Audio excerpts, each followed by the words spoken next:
जी, अस्सलाम वालेकुम। मैं उम्मीद करता हूँ कि खैरियत से होंगे।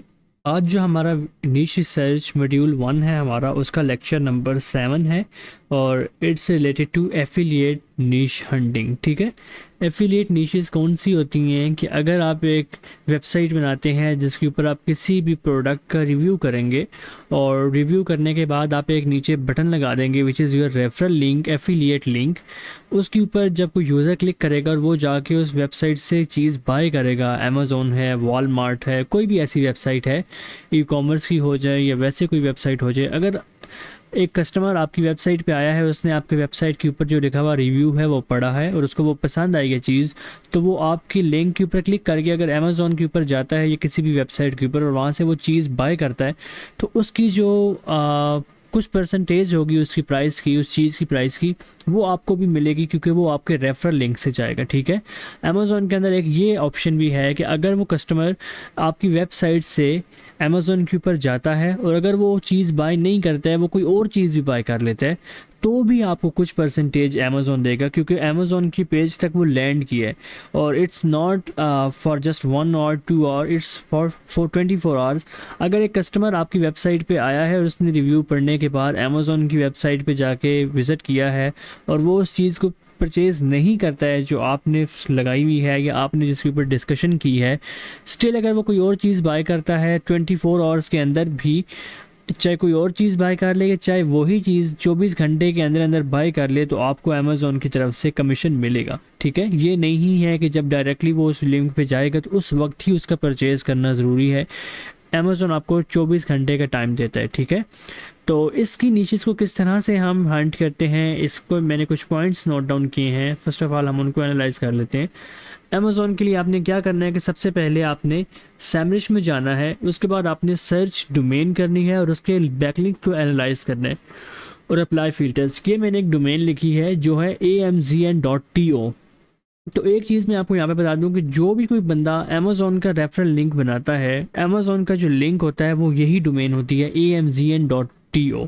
ठीक है, जब कोई क्लिक करता है तो फिर जाके वो amazon.com के ऊपर रीडायरेक्ट करती है, लेकिन जो अमेज़ोन की लिंक वाली डोमेन होती है वो यही शॉर्ट होती है amzn.to।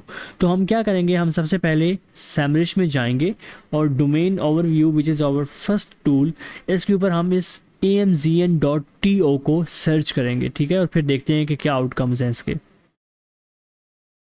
तो सैमरिश जो हमें कह रहा है वो कह रहा है कि 2.3 बिलियन रिजल्ट्स हैं इस वेबसाइट के लिए बैक लिंक्स के। ठीक है, मतलब 2 बिलियन जो वेबसाइट्स हैं वो इस वेबसाइट को वर्ल्ड वाइड बैक लिंक दे रही हैं by using their referral link. ठीक है, अब वो ऑफिशियली तो अमेज़ोन का रेफरल लिंक यूज़ कर रहे हैं, लेकिन जब वो अपनी वेबसाइट के ऊपर प्लेस करते हैं, क्योंकि वो ये रेफरल लिंक का शॉर्ट यूआरएल होता है, तो वो कंसिडर होगा बैक लिंक में। तो हमारा क्या काम है कि हमने इस बैक लिंक को जाके एनालाइज करना है। तो हम इसके ऊपर क्लिक करेंगे।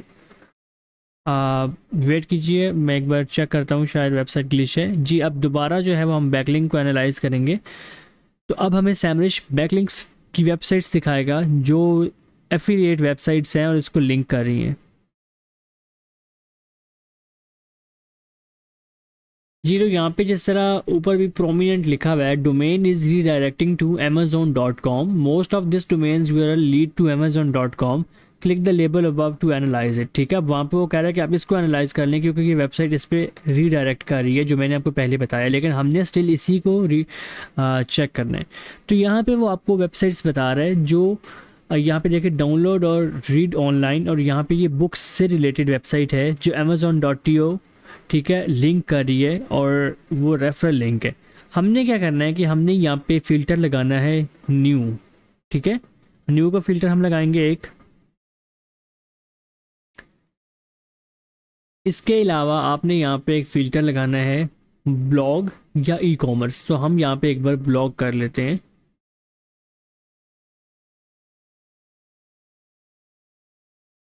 तो जो सैमरिश है उसने हमें कुछ वेबसाइट्स दिखाई हैं। It's saying Apple news seat 2001 और इसका जो यूआरएल है, एफिलिएट लिंक है, वो ये है। ठीक है, तो ये जो सारी वेबसाइट्स हैं, ये वो वेबसाइट्स हैं जो नई नई इन्होंने स्टार्ट की है affiliate marketing by using Amazon referral link.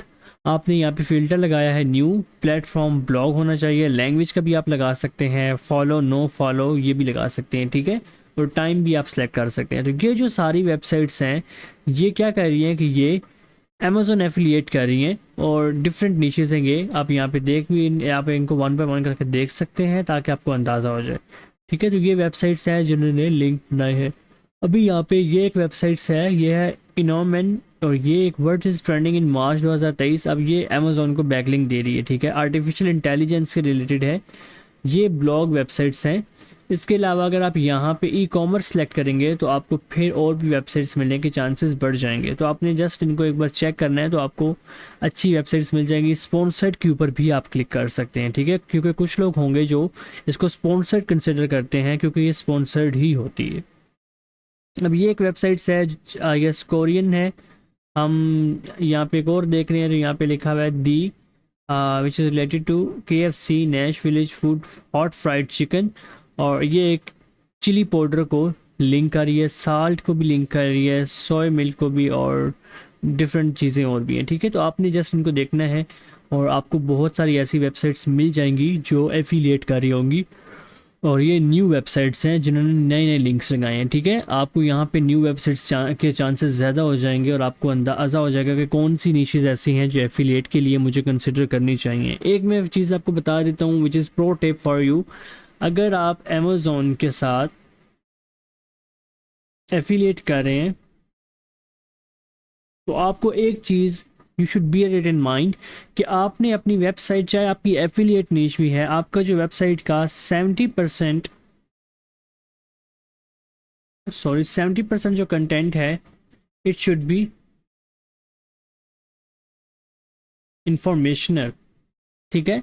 70% जो आपका कंटेंट है वो इंफॉर्मेशनल होना चाहिए। ये नहीं हो सकता कि आप 100%, 80%, 60% या 50% कंटेंट जो है वो एफिलिएट, जिसके ऊपर आप चीज़ ख़रीदने के लिए किसी यूज़र को मजबूर कर रहे हो, वो हो, और बाकी आपका कंटेंट इंफॉर्मेशनल हो। तो ये अब नहीं चलेगा क्योंकि गूगल की जो न्यू अपडेट्स होती हैं उसके अकॉर्डिंग आपका जो कंटेंट है वो 70% जो है वो इंफॉर्मेशनल होना चाहिए, ताकि आप ऐसे लगें कि मेरी वेबसाइट का काम एफिलिएट करना नहीं है बल्कि मैं तो सिर्फ यूज़र को इन्फॉर्मेशन प्रोवाइड कर रहा हूँ, मेरा जो ब्लॉग है वो इन्फॉर्मेशनल है।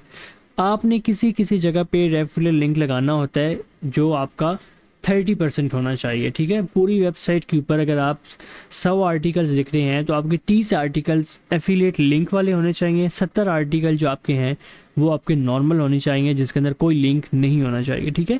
क्योंकि एक फार्मूला है जो गूगल की अपडेट के बाद आपका जो है वो इम्प्लीमेंट होना चाहिए, अदरवाइज़ गूगल आपकी वेबसाइट को रिमूव कर देगा और वो आपको ऊपर नहीं आने देगा। अगर आप 70% के साथ चलेंगे तो आपकी पोजीशन भी अच्छी रहेगी गूगल के अंदर और आपकी वेबसाइट जो है वो अच्छी खासी अर्न भी कर सकती है। अदरवाइज़ आपका कोई चांस नहीं है कि आप एफिलिएट के साथ चल सके। पहले चलता था लेकिन अब क्राइटेरिया चेंज हो चुका है, पॉलिसीज़ चेंज हो चुकी हैं, गूगल रिस्ट्रिक्ट हो चुका है, तो आपको अलाउ नहीं करता कि आप फुली आप एफिलिएट वेबसाइट बना लें और आप रैंक भी कर जाएं। सो आई होप सो कि आपकी आज की वीडियो भी आपको पसंद आई होगी। That's it for today. Method 7 भी आज कंप्लीट हो चुका है। नेक्स्ट वीडियो तक मुझे मौसम को दीजिए इजाज़त। अपना ख्याल रखें। अल्लाह हाफिज़।